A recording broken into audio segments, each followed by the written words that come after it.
প্রিয় চাকরি প্রার্থী ভাই বোনেরা, আসসালামু আলাইকুম। ঈদ মানেই আনন্দ, পরিবার, বন্ধুবান্ধব, আত্মীয় স্বজনের সাথে সময় কাটানো। কিন্তু যারা চাকরি প্রার্থী তাদের জন্য ছুটির এই দিনগুলো যদি শুধুই আনন্দে কাটে, তাহলে পরে এসে নতুন করে শুরু করতে হয়, যা আমাদের প্রস্তুতিতে ব্যাঘাত ঘটায়। তাই কিভাবে এই সময়টাকে কাজে লাগানো যায়, সেটা নিয়েই আজকের আলোচনা। ঈদের ছুটি আমি কিভাবে কাটিয়েছি, আমার অভিজ্ঞতা আজকে আমি আপনাদের সামনে শেয়ার করব।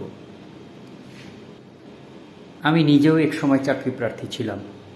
ঈদের দিন সহ অন্যান্য ছুটির দিনগুলোতেও আমি 4-5 ঘন্টা পড়াশোনা করেছি। এমনকি করোনা মহামারীর সময় যখন সবাই লকডাউনে বাড়ি গিয়ে পড়াশোনা ছেড়ে দিয়েছিল, তখন আমি সারাদিন এবং রাতের অধিকাংশ সময় পড়াশোনা করেছি। লকডাউনে যখন পরীক্ষা বন্ধ ছিল, তখনও আমি থামিনি। আমি মডেল টেস্ট দিয়েছি, নিজেকে তৈরি করেছি। পরীক্ষা শুরু হলে আমি প্রস্তুত ছিলাম, তাই একের পর এক পরীক্ষায় কৃতকার্য হয়েছি। আমার অভিজ্ঞতা থেকে আমি বলতে চাই, আপনি যত প্রস্তুত থাকবেন, সুযোগ এলে ততই ভালো করবেন। ঈদের ছুটিতে সময় ব্যবস্থা নিয়ে আমি কিছু কথা বলতে চাই। প্রতিদিন 1 থেকে 2 ঘন্টা হলেও আপনারা পড়াশোনা করবেন। যদি পড়তে ভালো না লাগে, তাহলে শুধু মডেল টেস্ট দিবেন। মডেল টেস্টের পরে প্রশ্নগুলো সলভ করবেন। এতে সময়ও কেটে যাবে, আবার প্রস্তুতিও ভালো হবে।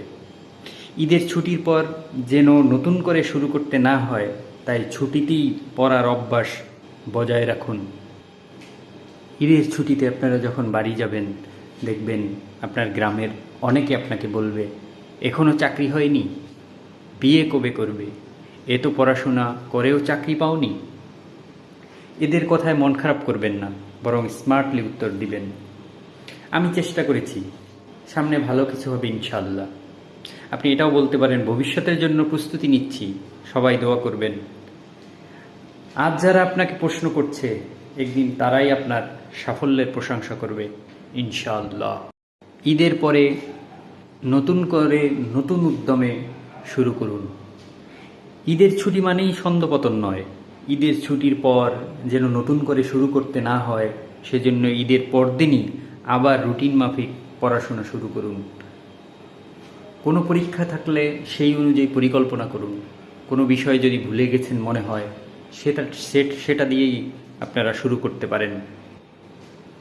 এই ঈদ হয়তো চাকরি ছাড়াই কাটবে, কিন্তু ভবিষ্যতে যেন ভালো চাকরি নিয়ে ঈদ উদযাপন করতে পারেন, তার জন্য এখন থেকেই নিজেকে প্রস্তুত করুন। যদি পড়তে ভালো না লাগে, তাহলে শুধু মডেল টেস্ট দিন। যত বেশি পরীক্ষা দেবেন, তত ভালো করবেন। এই ভিডিও যদি আপনার ভালো লাগে, তাহলে শেয়ার করুন এবং আমার চ্যানেলটি সাবস্ক্রাইব করুন। ভালো থাকবেন। আল্লাহ হাফেজ। ঈদ মোবারক।